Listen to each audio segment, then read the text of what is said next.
They're independent, they're affectionate, they're loyal, they're beautiful, they're sagacious, they're mysterious, they're ineffable, they're inscrutable. Cats are magic. They really are magic. Probably the most mysterious creatures in the world. But they're also very vicious. They're very cruel things. I suppose that's another thing I like about them, their ability to be one thing and then another.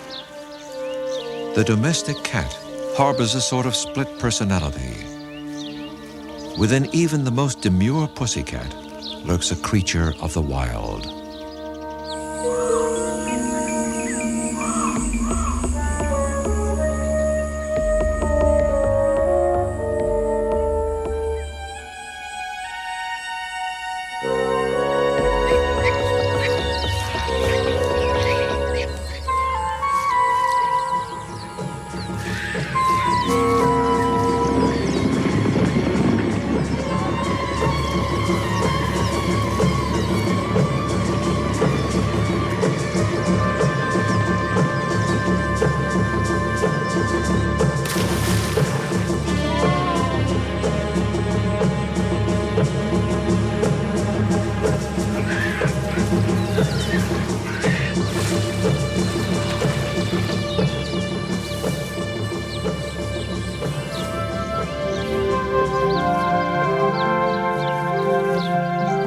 Even after thousands of years, we still know little about the behavior of domestic cats.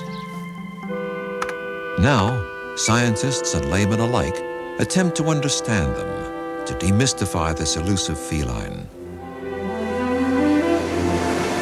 For them, the domestic cat is every bit as intriguing to study as the lion or the tiger. To share one's life with a cat is to invite a bit of wildness indoors. Perhaps the writer was correct when he philosophized, God made the cat that man might have the pleasure of caressing the tiger.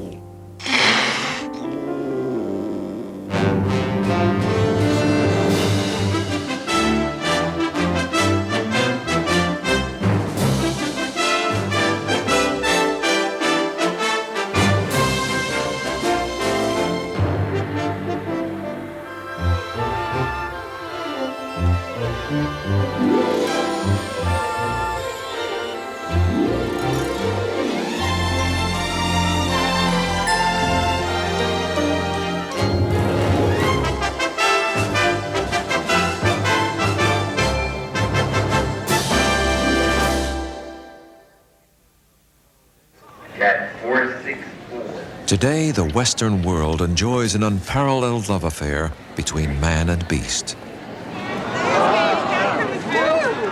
The cat now surpasses the dog as the #1 pet, and annually we spend more on cat food than on baby food. Following cats immediately in their carriers out the exhibit. On any weekend, proud owners display their pampered pets to thousands of fellow enthusiasts. Some 36 breeds compete. Long hairs, short hairs, and some that seem to have no hair. There are nearly 58 million pet cats in the United States alone. While many are common alley cats of little monetary value, some exotic breeds sell for as much as $3,000. And although many people dislike and distrust cats, a far greater number adore and indulge them. Keeping cats and their owners happy has become a major industry. It's extremely durable. Okay, it's synthetic fur. Look at the beads in the middle there. You see the beads? Oh, yeah. Okay, listen. You hear that little scratchy sound? Drives the cats crazy. They love it. This is one of our kitty condos. We have a birthing area or a litter area. Kitty pan comes down on the bottom. It's made of solid wood construction, stain-resistant carpeting. The cat, as you can see, has a tubular body. Everything is in line. It's got the long body, the long tail, the long head to go with the rest of the body, long bone. The people keep him in wonderful condition because he's very muscular. He's not skinny at all. He's just slim and hard, like an athlete.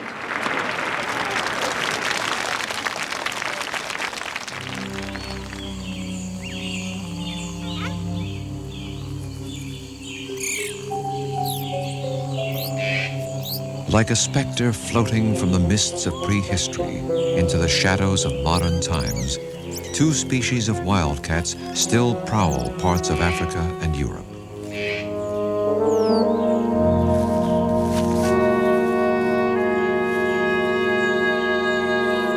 Presumed to be the ancestors of today's house cat, they even look like tabbies. But wildcats are fierce and formidable animals, in no way tame. In ancient times, many became tame when farmers fed and sheltered them as valued rodent killers.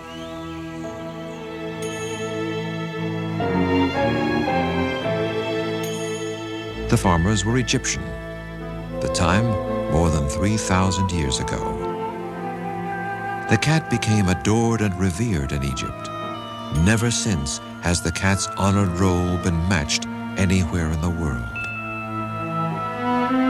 One goddess in the form of a cat symbolized pleasure, fertility, and maternity.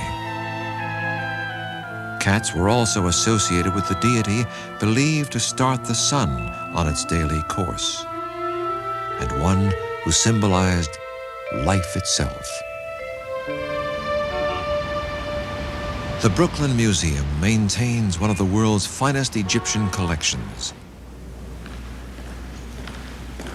Its curator is archaeologist Richard Fazzini. He divides his time between ancient ruins and ancient artifacts. Prized in any such collection is a cat mummy, embalmed as were the ancient pharaohs themselves. This pussycat has been this way since, well, it's hard to date, but let's say at least 2,300 to 2,500 years. Now, why, you might ask, did the Egyptians mummify animals? Well, because certain gods could appear in the form of certain animals. And so it could be a pious gesture or part of some cult ritual to present a mummified cat, to place it in a temple or to place it in one of the great animal cemeteries. But the heyday of the cat was to pass. Once sacred, the cat would come to be hated and scorned. The same eyes perceived as the throne of the gods became feared as the seat of the devil.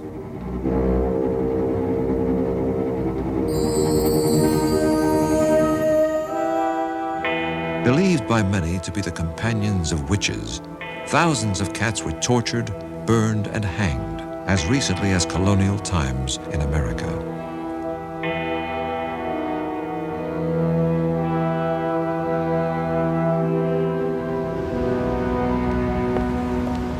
Veterinarian Michael Fox is Vice President of the Humane Society of the United States. He writes extensively on cat behavior and human-cat relationships. It is intriguing that cats have been revered in history and persecuted. There was one pope who had all cats killed. This love-hate relationship, I think, reflects an aspect of the dualistic psyche of human beings. We love things conditionally. We love them if we can control them and they will bend to our will.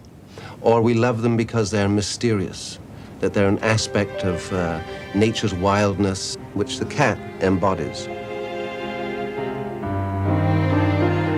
The domestic cat is but one of 38 species of cats, most of them astonishingly alike. Take away their spots or stripes, their short or long fur, disregard the differences in size from 4 pounds to more than 600, and a cat is a cat is a cat. Few pet owners are aware that most of the behaviors of their house cat have a parallel somewhere in the wild.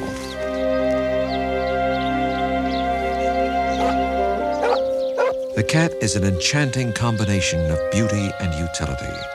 Its sinuous movements delight the eye. Cats get some of their suppleness from their shoulder joints, which are so constructed that they can shift the front legs freely in almost any direction. They have almost no collarbone and an exceptionally limber spine.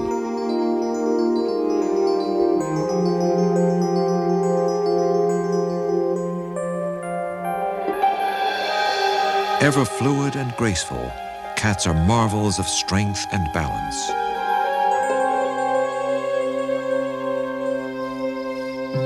All cats advertise their territory. Spraying deposits a pungent scent.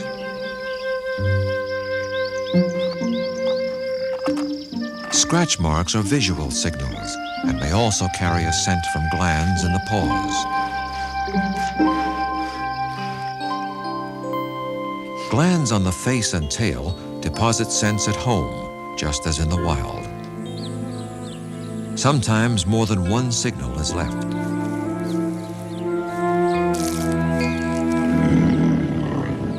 Territorial fights could be deadly between animals with such sharp teeth and claws. So most disputes are settled by body postures and intimidating bluffs.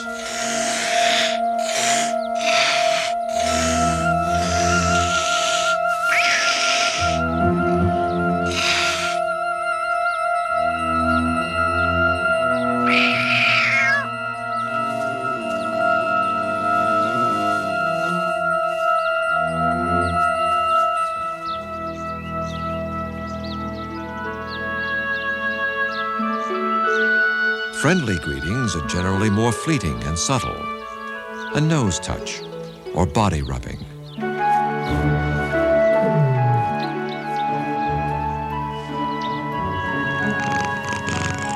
Exactly how and why cats purr remains a mystery. We do know that both purring and kneading with the paws first appear in infancy to stimulate the mother's milk to flow.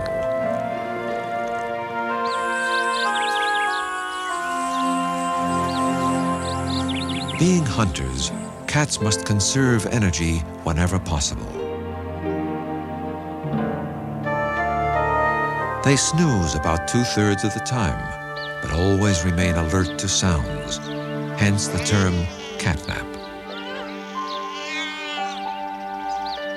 In all cats, ovulation, the release of an egg, does not occur until mating triggers it.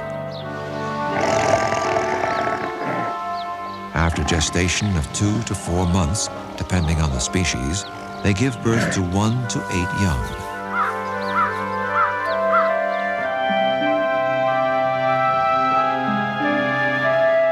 Kittens and cubs are helpless at birth.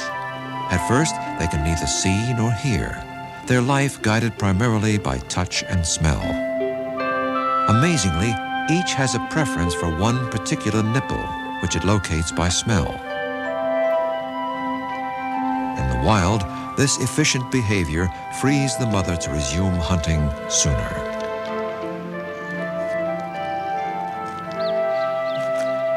Excellent protective mothers, cats will quickly move their offspring if they suspect danger.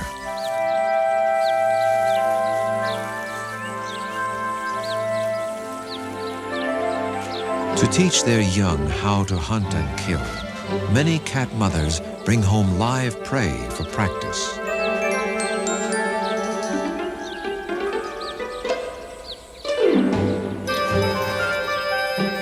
These caracals, nicknamed desert lynx, may seem to be playful or cruel, but they are merely learning.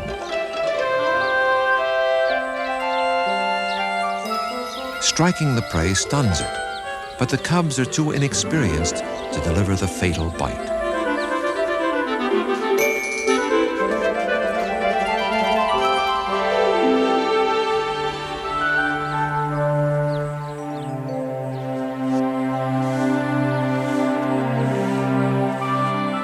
Cat mothers keep their young fastidiously clean. The soothing sensation of tongue rubbing against fur is duplicated each time a human strokes a cat. In this way, a bond is formed, and cats come to regard us as surrogate mothers, a role we hold throughout their lives.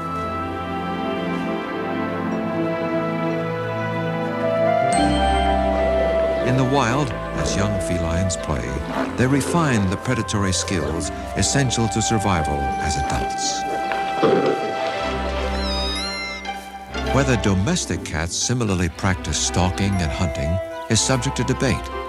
Many experts feel that play exists as a behavior in its own right, simply because it's fun.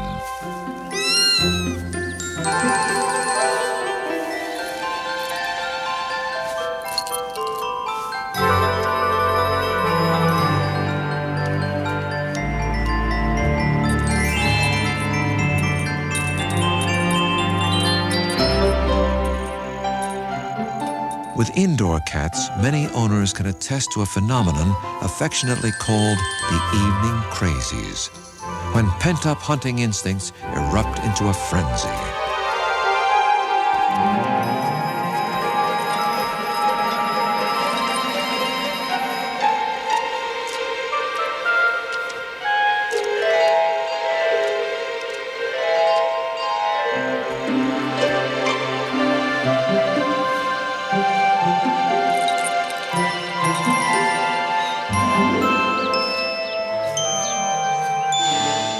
Triggered by a prey's movements, even the most well-fed cat may hunt, given the opportunity. But the connection between making a kill and eating it has to be learned. An inexperienced cat may attack with precision, yet not recognize its kill as food.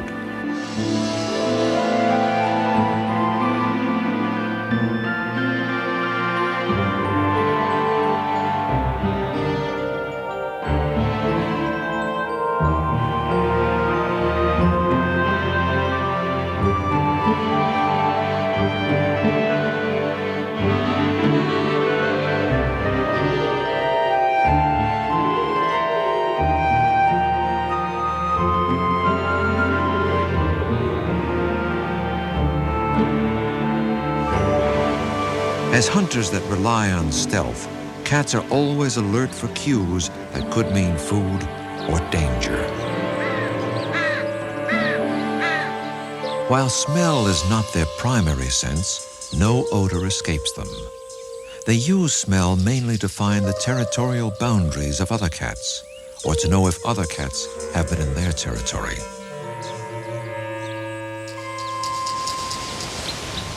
To gather information about potential mates, cats use a second olfactory system in the roof of the mouth.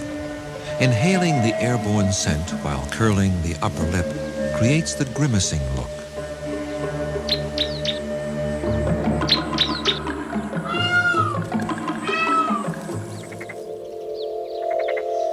Cats move their funnel-shaped ears to zero in on sounds.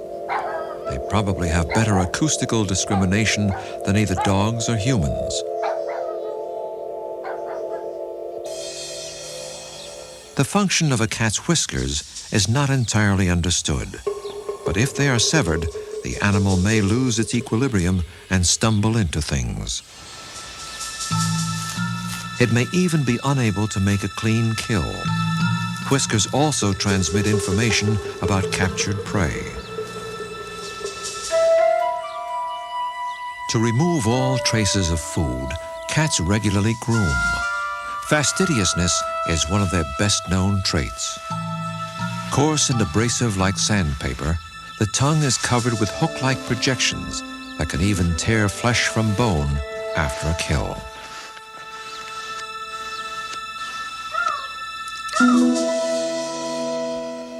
To writers, artists, and poets, cats' eyes have embodied all things magical and mysterious.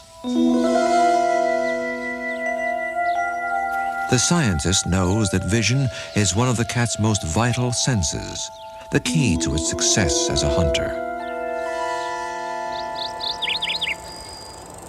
At Florida State University, the question of how cats see the world has been studied for more than 25 years. Professor of Neuroscience and Psychology, Dr. Mark Berkeley, defied cynics who told him the independent cat would never make a good laboratory subject. He designed a system that not only works, but actually appeals to the cat.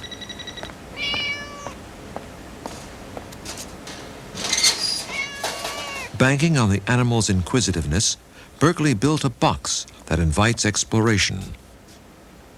And when it responds correctly, the cat is rewarded with food. Generated by a computer, an image will appear in front of the cat on one side of the screen. The cat must tell the researchers, "Yes, I can see that." It does so by poking the right-hand plexiglass panel when the image appears on the right, and the other side when the image appears on the left.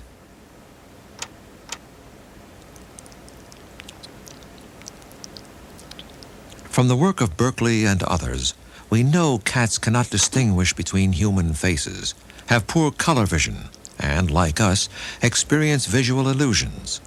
But perhaps most noteworthy is their ability to see at night. Under low light levels, the cat is anywhere from 6 to 10 times more sensitive. That is, at a light level where we perhaps couldn't see anything, he still sees, not very well, but certainly better than we do.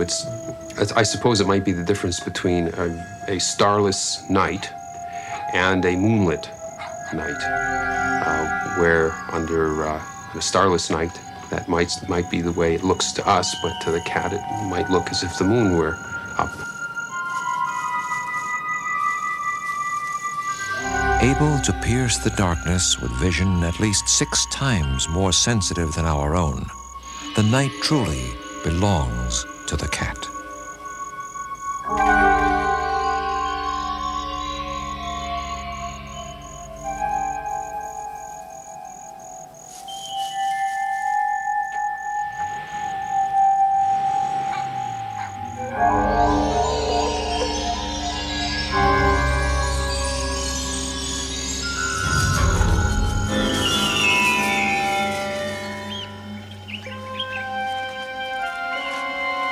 The cat's earliest ancestors probably hunted both on the ground and in the trees.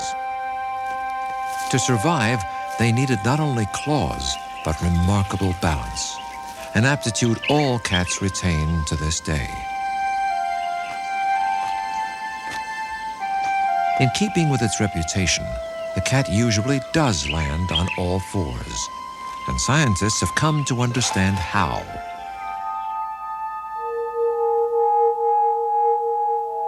Slow-motion photography reveals that cats always right themselves in a precise order. The head rotates first, based on messages from the eyes and inner ear. Then the spine twists, and the rear quarters align. At the same time, the cat arches its back to reduce the force of impact.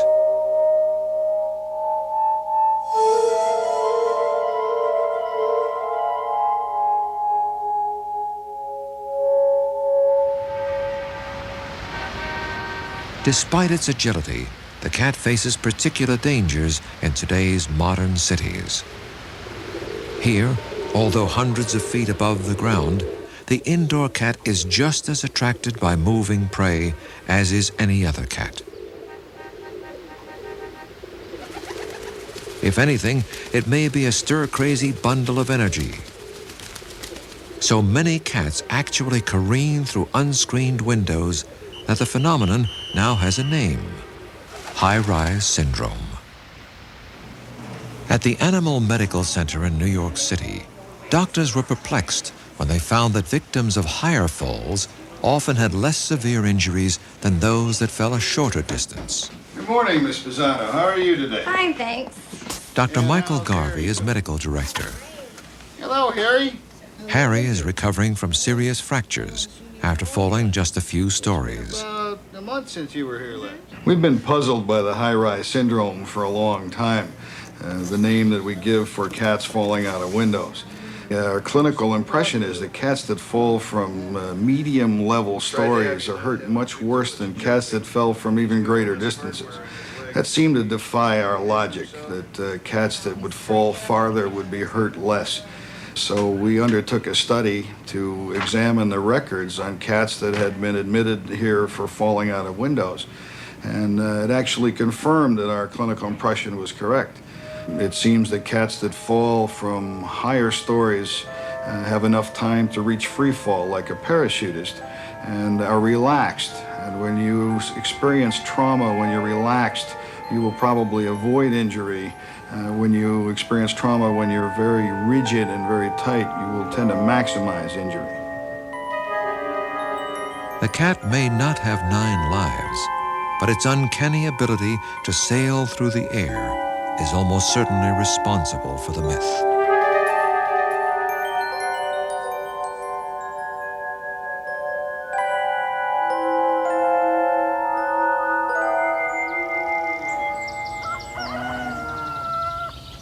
Throughout its history, myth and folklore have enshrouded the cat.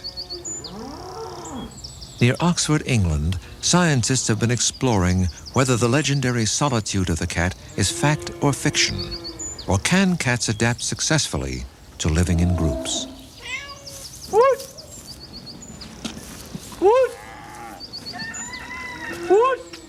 Bert Parker has kept farm cats for more than half a century, as many as 80 at a time. Come on. A good cat is worth a lot. She's a valuable asset to any farm. Our cats have increased. There's a few more than what we really need, but what do? You just let them go on. They do keep the rats and mice down to a limit. I don't say they have every one, but they do catch up with them at the finish. But what happens when this usually solitary animal lives in close quarters with so many others?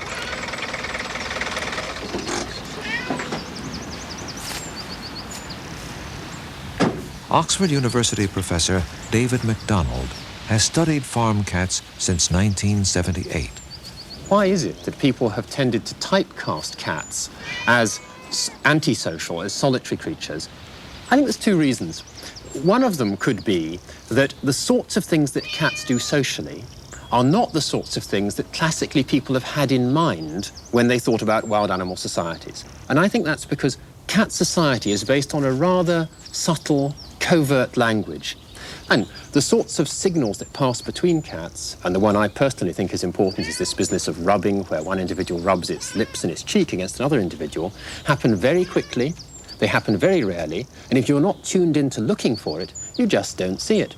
So I think people have spent their lives living amongst cats and formed an impression which hasn't taken into account the subtlety of the relationships that occur between the cats themselves. It turns out that they are living in a society, and therefore it's a bit irritating in a sense that one hears so many people saying, oh, the only sociable felids, the only sociable members of the cat family as a large group are lions. That having been said, there are a lot of similarities between these barnyard lions that we have around here and the lions that we're ever more familiar with from programs and researches about the African lions. Lions are the only wild cats that normally live in a group called a pride. At its core are the adult females, usually related. Researchers have discovered that within a pride, the females look after and nurse each other's cubs. Here, 3 different females allow the same cub to nurse.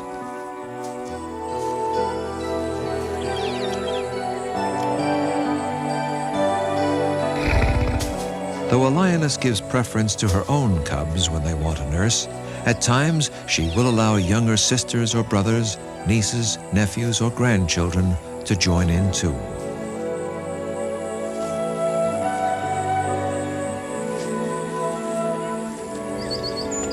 David MacDonald was intrigued that among farm cats, the same communal behavior occurs. Comes and spends a bit of time. A student, Warner Passanese, often follows the cats around the clock, just as naturalists do in the wild. Their litters together. So we have generally the females take it in turn to suckle these kittens. Again, indiscriminately, any kitten that is there is suckled.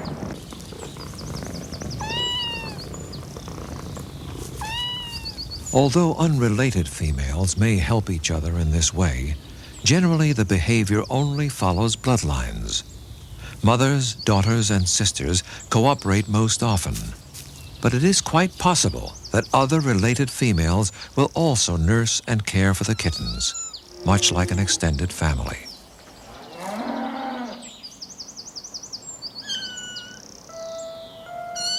Six weeks old, this kitten has begun only recently to explore on his own. Today, he has accidentally become separated from his mother. Out of hearing range, she knows nothing of her kitten's dilemma. A related female hears him but does nothing. He starts back uncertainly.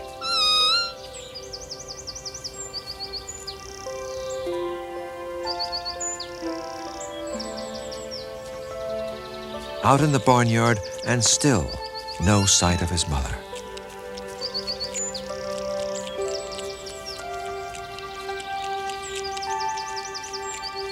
He comes upon the related female, now nursing her own litter.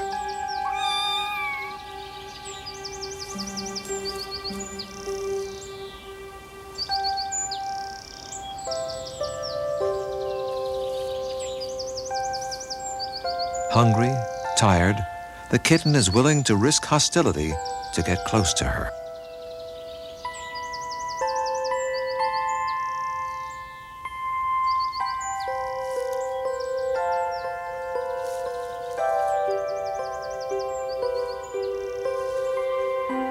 In the end, she accepts the tiny, distressed explorer. Why should the females behave this way? Once more, the behavior of lions held the clue. A behavior not of care and comfort, but of savagery and death. In this graphic film footage, the cameraman bears horrified witness to a systematic and vicious killing. As three terrified cubs huddle nearby, a male lion prepares to brutally attack and kill one of their sisters.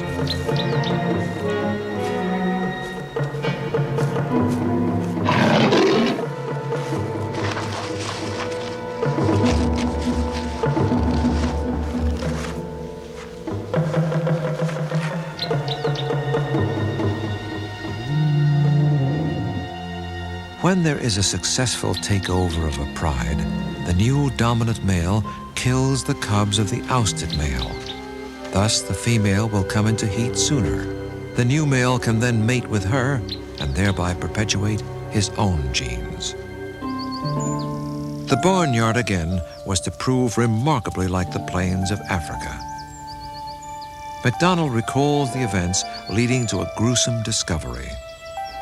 As I watched at the communal den with these 4 sets of kittens all together, 9 kittens in total, the scene was really a very intimate one. The kittens were, as you can imagine, a chocolate box scene in amongst straw bales. Their nest was built in amongst a stack of bales, and a narrow passageway led into the kittens, and they were all just piled on top of each other, and each mother would come and go from that den, each suckling the kittens indiscriminately. And on this occasion, I was watching this nest of kittens, and in slunk the male.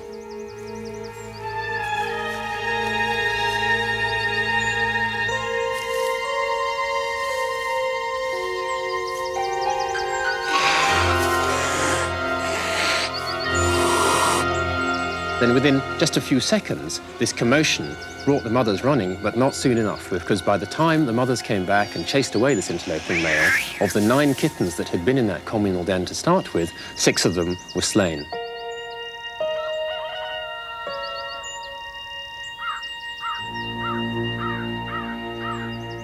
So I think we've come up with 2 answers, both of them perhaps rather surprising, to why cats may benefit individually from living communally. One of them is that they can look after each other's young by sharing the load of nursing, and the other is that females may be able to repel murderous males.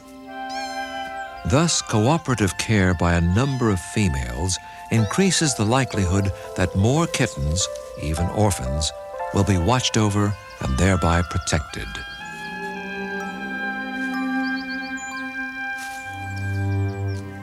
What other unexpected parallels may exist between these barnyard lions and their wild cousins is yet to be discovered.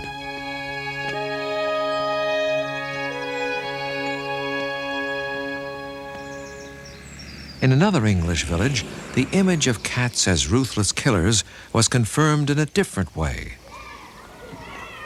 It began with a local teacher. Peter Churcher has taught biology at the Bedford School for 15 years. Those two will have started before that one, and of course it's important that they all start at the same time, isn't it? Right, so back to the beginning. A cat owner himself, Churcher applied the discipline of his scientific training to explore the unseen world of the house cat on the prowl.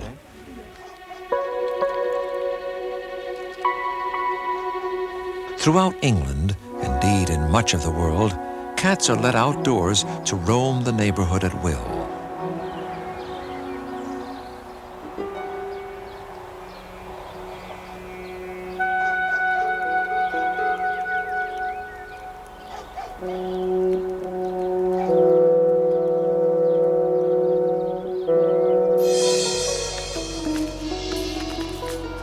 How much impact on wildlife, Churcher wondered, do cats actually have? Unable to follow the cats, he did the next best thing and enlisted the help of their owners. Well, the first thing was to go around the village and just find out who had cats. And so I knocked on everybody's door and said, had you got a cat, and were you willing to take part in the survey? And surprisingly enough, virtually everybody in the village did. And that meant that I had something around 78 cats to start off with, which was a good number.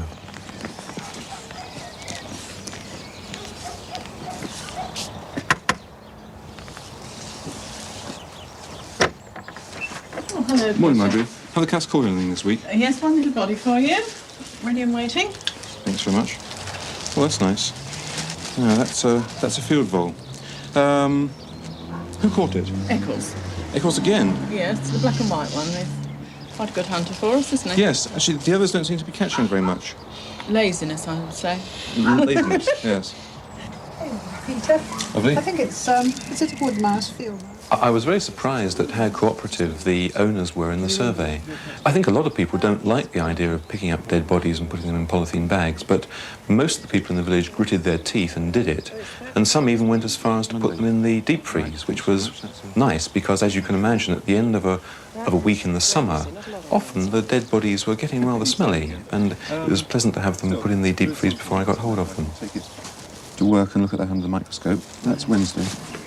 When the specimens were labeled and the numbers of dead totaled, Churcher and the cats of Felmersham made headlines. If the cats in Felmersham caught 14 animals each during the course of a year, we know there are about 5 million cats, domestic cats, in Britain. So that means that 70 million small mammals and birds are caught by cats in a year. And so domestic cats, in spite of their reliance on man for food and a lot of other things, are still remarkably independent. And I think what our survey has shown is that they're also very important as predators on the ecological stage. Churcher does not propose that cats be confined indoors. Others insist it is essential, not just for the wildlife, but for the safety of the cats themselves. While debate continues, one thing is certain. In every well-fed cat by the fire lies a dormant tiger, primed for the thrill of the hunt.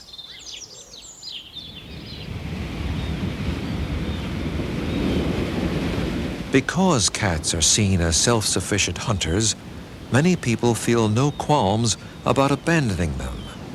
Nationwide, millions are dumped every year.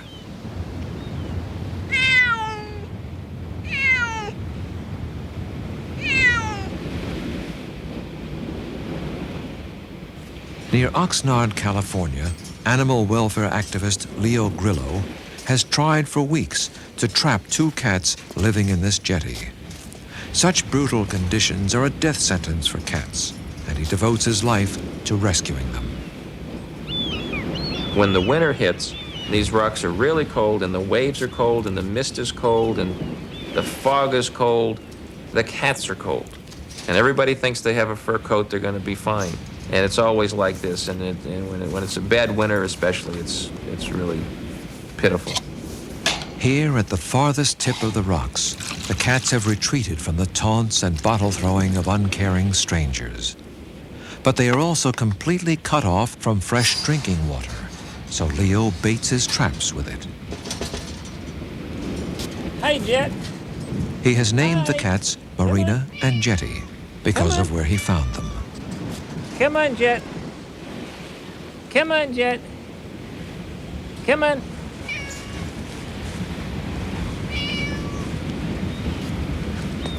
It is not uncommon for Leo, infinitely patient, to return to the same spot week after week. Marina. Marina. To Grillo, these cats appear relatively tame. Clearly, they were not born wild, but raised in the comfort of a human home. But these same humans abandoned them. The cats no longer trust. Hey, Jet. For Leo, it is always a waiting game to see which is stronger, thirst or fear.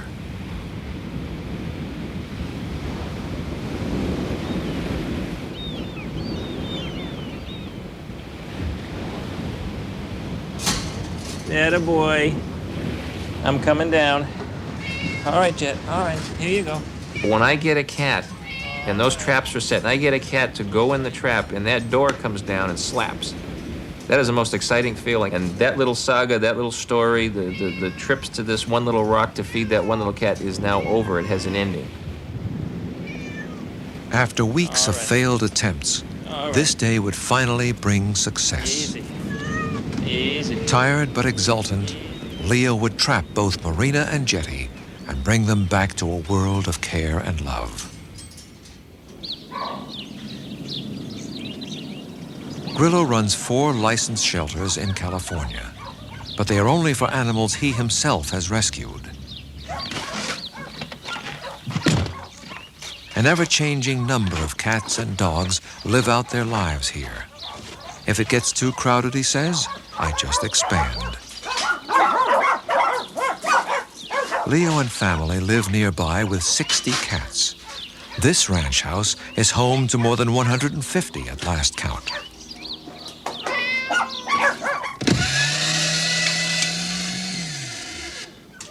Dry food, 7 tons a year, is left out at all times. Canned food is fed twice daily, totaling more than 80,000 cans per year.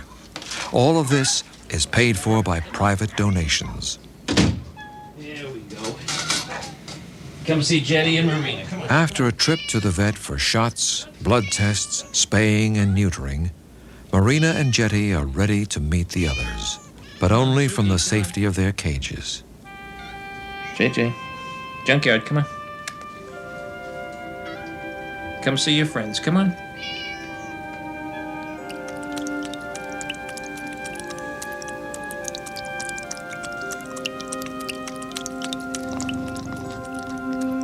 This cat is in ecstasy just to have food. Real food. Yeah, look at that. Beautiful thing is they were caught together and they can tame down together, comfort each other. For many people, the cat is all but hypnotic, soothing and calming just to behold. Through the ages, an uncounted number, graceful, beautiful, and mysterious, have captivated the human mind and eye. Scientists learned that simply petting a cat lowers human blood pressure. Now, some go further and suggest cats may actually benefit our longevity.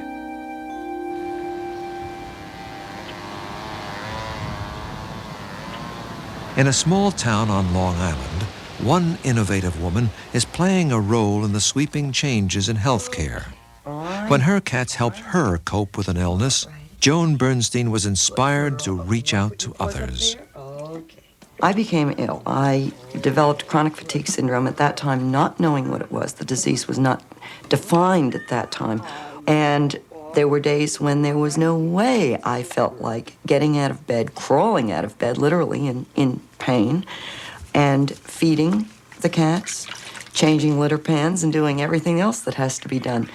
But I did it because the cats insisted that I do it. Sometimes they'd just be my hot water bottle or my comforter. Whatever I needed them to be, they became. And so I became very aware of the value of the cats as a therapy.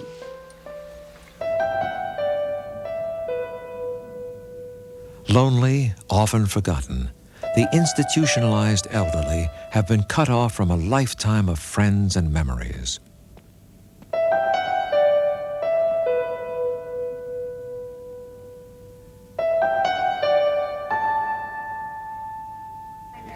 Ladies and gentlemen, one of the most beautiful grand champion champagne mink Tonkinese. At Brookhaven Healthcare Facility, Joan's Tonkinese cats are eagerly awaited every month. Is this gorgeous? Bred for their stable temperament and sociability, they offer therapy at many levels. As we go by. The warmth of the cat on her lap is very important. Just holding the cat in her arms. First of all, it's good exercise for her. She's utilizing the muscles in her arms and her hands. So we have the physical aspect of it. Look who I brought you.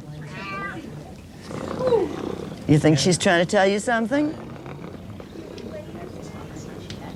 Come on. Okay. She'll stay right there with you, Mr. Hook. Patients who have difficulty with recall, of the present, okay? In other words, remembering the present from now to tomorrow, or now till next week, or now till a month from now. That's muzzle. They will remember the cats. She's a lot like the one I brought here one time who was sitting on your shoulder, remember? Yeah. And I took a picture of you with the kitten sitting on your shoulder, and only half the picture came out. Beautiful. He really is a big guy. So soft and so pretty, isn't she? Some scientists believe cats touch people more than other pets do, literally and figuratively. Their lithe and graceful movements are non-threatening, and the cat's shape and size are basically the same as a human baby's. For most people, an automatic invitation to nurture and love. She is beautiful. Oh, I'd love to hold you all day and all night. I really would. Another world touched by Joan and her cats is a residential school for autistic youngsters. The cause of autism is not fully understood, and currently there is no known cure.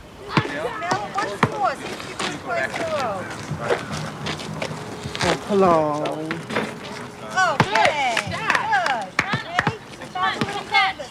Locked largely in a world of their own, the children are extremely difficult to reach.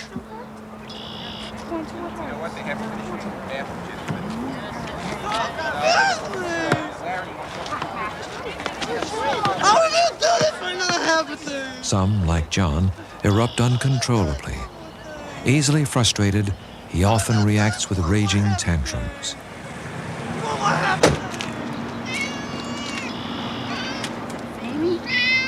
While no one pretends the cats are a miracle cure, they regularly bring about miraculous breakthroughs.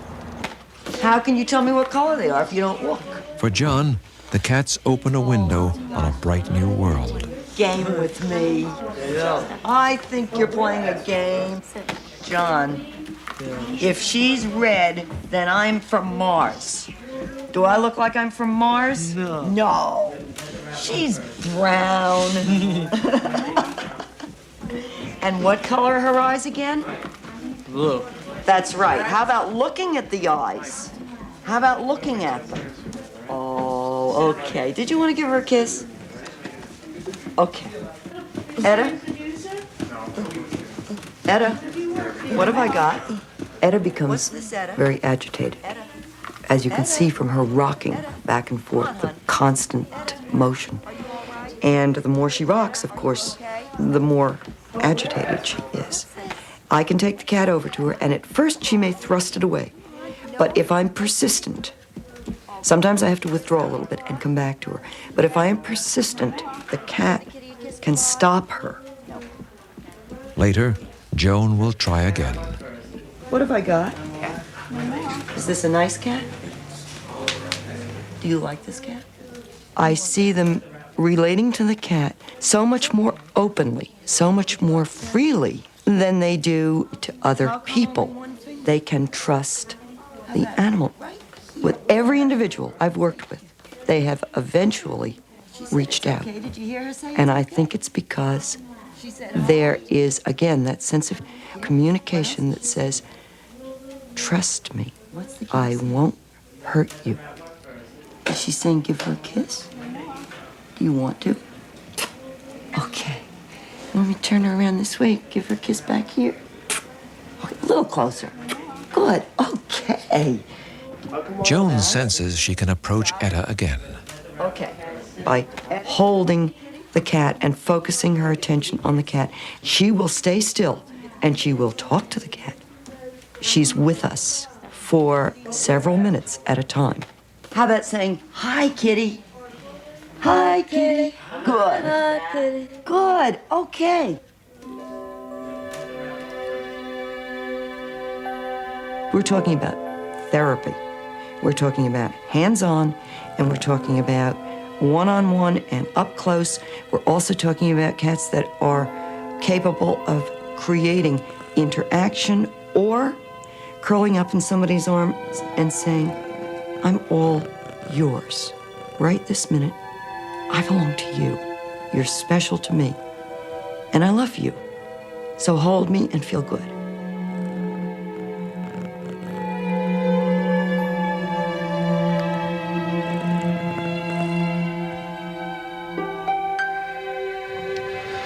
It was said that a long time ago, probably in our own golden age as gatherer-hunters, that we could talk to the animals and they would talk to us. And I think part of understanding felinese is that we can learn the cat's repertoire and have a deeper communication and communion with our cats. Love for cats is part of a universal love for all creatures, which impels us toward a reverence for all life. Subtle, amusing, enigmatic, regal and serene, cats remain ultimately independent of their human companions. They move among us as half-wild creatures, the only domestic animal man has never fully conquered. Plain or fancy, barn mouser or lord of the hearth, they have fired our imagination. But we wonder, did we adopt the cat, or did Tabby simply deign to share his life with us? In the end, it is a tantalizing mystery, one that we, being mere humans, can never hope to solve.